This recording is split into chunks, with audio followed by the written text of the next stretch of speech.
Olá! Neste vídeo falaremos sobre a importância das classificações e como os sistemas de classificação foram evoluindo ao longo da nossa história.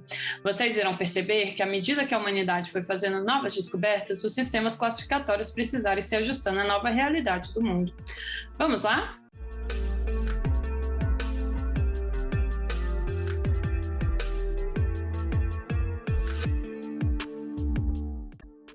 Neste artigo publicado há 10 anos atrás, estimou-se que existam quase 9 milhões de espécies no mundo, onde a esmagadora maioria das espécies ainda sequer foi descrita.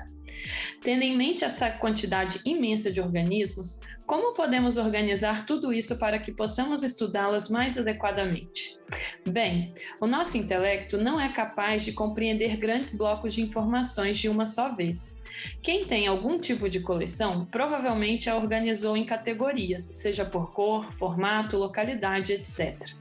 Da mesma maneira, é necessário obter alguma forma de organizar toda a diversidade que temos. E uma maneira é agrupar parte dos componentes do ambiente com base em semelhanças de suas características. Dessa forma, temos o que chamamos de classificação. Vocês já estão carecas de saber que os organismos estão organizados em diferentes níveis hierárquicos, indo de reino até espécie. E com essa classificação, os pesquisadores são capazes de compreender mais claramente diferentes aspectos da história da vida na Terra.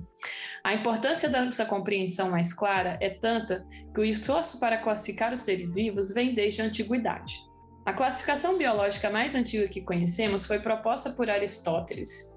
A classificação proposta por eles foi a escala natural que ordenava os animais linearmente, desde os seres mais imperfeitos até os mais perfeitos. Nos topos estariam os seres humanos. Aristóteles classificou os organismos em dois reinos, plantas e animais, onde as plantas foram classificadas de acordo com o seu caule e os animais de acordo com o seu hábitat. Apesar da estranheza que os critérios de classificação possam nos causar hoje, Aristóteles foi um homem muito à frente de seu tempo. Ele foi, por exemplo, o primeiro a reconhecer que os cetáceos não são peixes, mas sim mamíferos. Alguns dos grupos que ele reconhecia continuam sendo considerados grupos naturais até hoje, como os peixes cartilaginosos, que são formados pelos tubarões e arraias. Vale ressaltar que a classificação das plantas foi pouquíssimo elaborada durante a antiguidade. Alguns dizem que houve uma classificação também feita por Aristóteles, mas nenhum registro sobreviveu aos dias atuais. Após a morte de Aristóteles, o estudo sobre os animais declinou bastante e assim permaneceu até o início das grandes navegações. Entretanto, para as plantas, Teofrastos, um discípulo de Aristóteles, as agrupou de acordo com as características morfológicas, como sua forma de crescimento e a presença ou ausência de espinhos, além dos fatos delas serem não cultivadas ou cultivadas e o emprego que os humanos davam a elas. Contudo, foi a classificação das plantas segundo seu uso prático na medicina, feita por Dioscórides, aproximadamente 60 anos depois de Cristo, que se sobressaiu a primeira classificação para as plantas, tendo sido utilizada durante cerca de 1500 anos.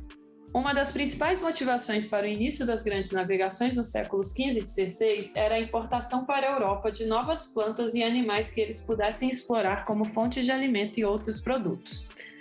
As embarcações europeias retornavam de suas longas viagens abarrotadas de exemplares de plantas e animais exóticos. Ao longo deste período, tornou-se comum a inclusão de naturalistas na tripulação dos navios. Estes naturalistas se dedicavam à obtenção e aos estudos de exemplares da fauna e flora destes novos continentes. O crescimento explosivo do número de espécies conhecidas estimulou o avanço da sistemática de várias maneiras, entre eles a busca por métodos mais eficientes de classificação e a busca por uma uniformidade nessas classificações. A necessidade de organizar os conhecimentos sobre uma diversidade muito maior que os europeus jamais imaginaram existir tornou os sistemas arbitrários de classificação empregados, até então inapropriados para o avanço da ciência, e a busca por métodos de classificação se intensificou. Linnaeus foi um dos principais naturalistas da época, tendo se dedicado principalmente ao estudo da botânica. Quando ele iniciou seu trabalho, as classificações biológicas já eram predominantemente organizadas na forma hierárquica, contudo, nenhuma padronização existia entre elas.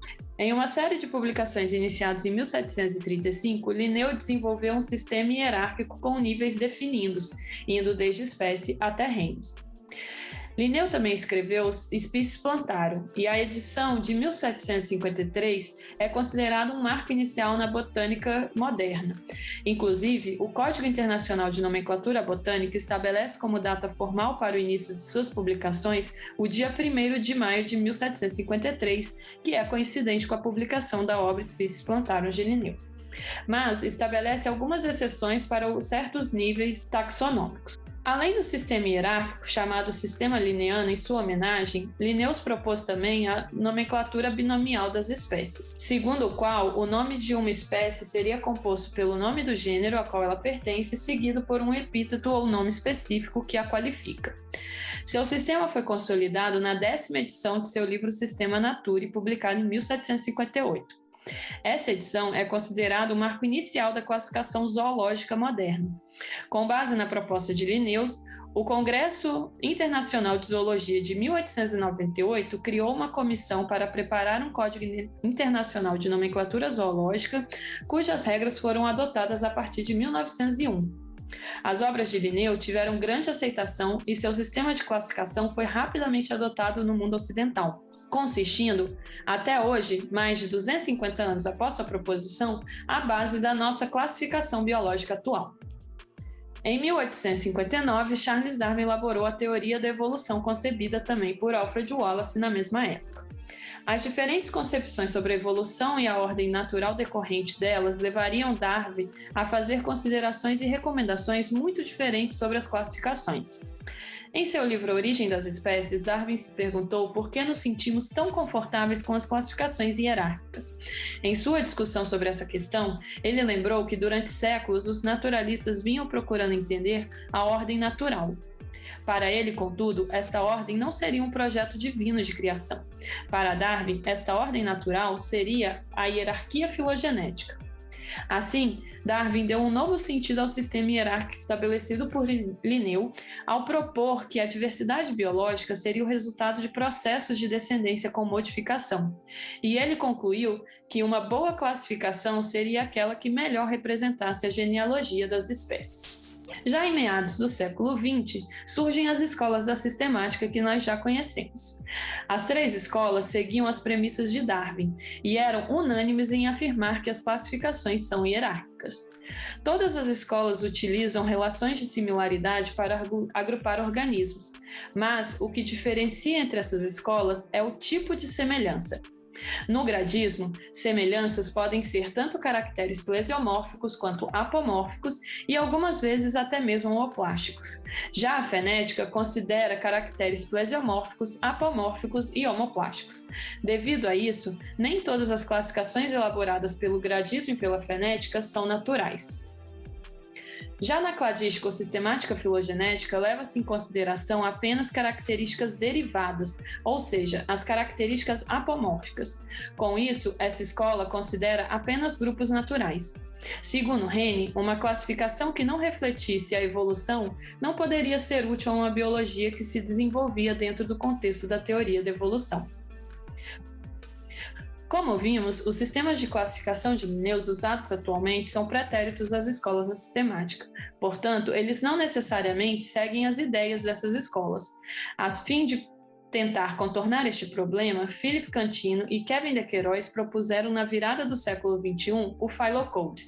Este código é baseado em uma nomenclatura filogenética que foi concebida em Harvard em 1998, e seu primeiro rascunho se tornou público no começo dos anos 2000, tendo algumas modificações feitas logo em seguida. A ideia do Phylocode é que este seja um código único, ou seja, usado para todos os grupos de organismos e que ele seja independente de ranqueamentos taxonômicos, onde suas unidades fundamentais são apenas espécies e clados, não havendo mais as categorias linneanas a qual estamos acostumados. Apesar de proposto há mais de 20 anos, o Phylocode só foi publicado no ano passado junto com o Phylonames. Este livro, de mais de 1.500 páginas, traz propostas de organizações para diversos grupos de organismos. Mas, embora tenha sido publicado há mais de um ano, ainda não está claro como este código será implementado e se de fato haverá adesão da comunidade científica. Na próxima semana, falaremos sobre taxonomia, que é a ciência que dá nome aos organismos, e falaremos melhor sobre os sistemas de classificação propostos tanto por Linnaeus quanto no Phylocode. Até lá!